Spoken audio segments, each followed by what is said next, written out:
Hi, I'm DeAndre McDay, and we're standing outside of the Palestine Then and Now event where students and faculty are discussing the territorial disputes between Israeli and Palestinian forces over in Gaza. First and foremost, this was education. That was why we hosted this event. People don't know about the conflict in Palestine, and now I think, hopefully, if they paid attention, they do. Towards the end, they started talking about what you as a student can do. And basically, you can talk to the faculty, you can email the dean, you can email your senators, you can actually call the senators, which would be very interesting.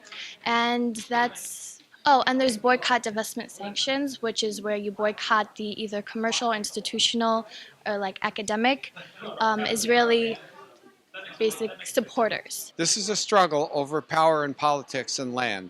And that's what I wanted them to take away, that you need to think politically about this conflict. For CVN News, I'm DeAndre McDay.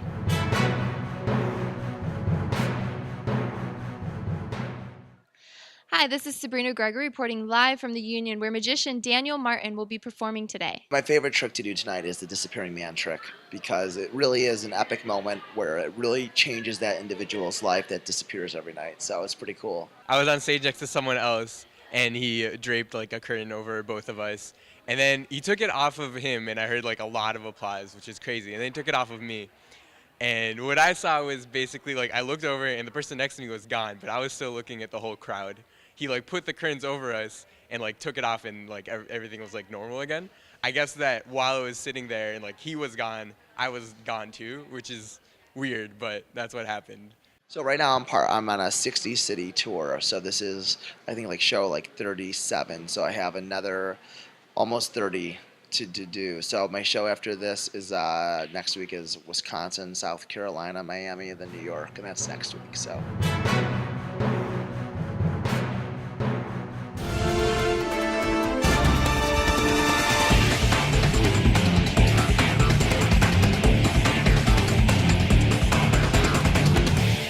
Ricky Lindsay from the Michigan Journal, joined alongside Jeff Mell at Michigan Stadium. Michigan just beat Penn State 18-13, and we're going to take you right through it. Michigan's defense really dominated tonight after a tough game against Rutgers last week. 6 sacks on Christian Hackenberg, one of the best Big Ten's best quarterbacks right now, sophomore. Jeff, what are your thoughts on Michigan's defense tonight? Because it was really good. Yeah, I think they played really well. They held Penn State to 1.5 yards per carry. That was impressive. Jake Ryan led the team with 10 tackles. Frank Clark had a big day. He had 2 tackles for loss, one of them being a 13-yard sack in the fourth quarter when him and Ryan went back-to-back on sacks. I think it was really impressive to hold Christian Hackenberg to only 160 yards passing. The secondary hasn't played that well this year, but that was impressive because he's one of the best quarterbacks in the Big Ten. And I think Devin Garner played really well. What do you think? Yeah, maybe Devin Gardner's back. Final year, 5 more games to go, I believe. Devin Gardner, he looked like that confidence was back. He was talking to some of his friends outside of the Chrysler Center media room after the game. He looked, like a happy kid, a happy college kid. And, that's what Michigan needs right now, to have Devin Gardner back because this offense is going to roll, with him or without him, especially with Derek Green, out for the season. So Devin Gardner's emergence really, it's important. Threw for 192 yards, 32 more than Christian Hackenberg tonight. So that, when you can outthrow one of the Big Ten's best quarterbacks, it does say something.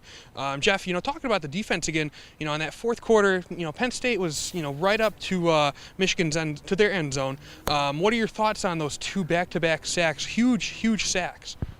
I thought those sacks were really important.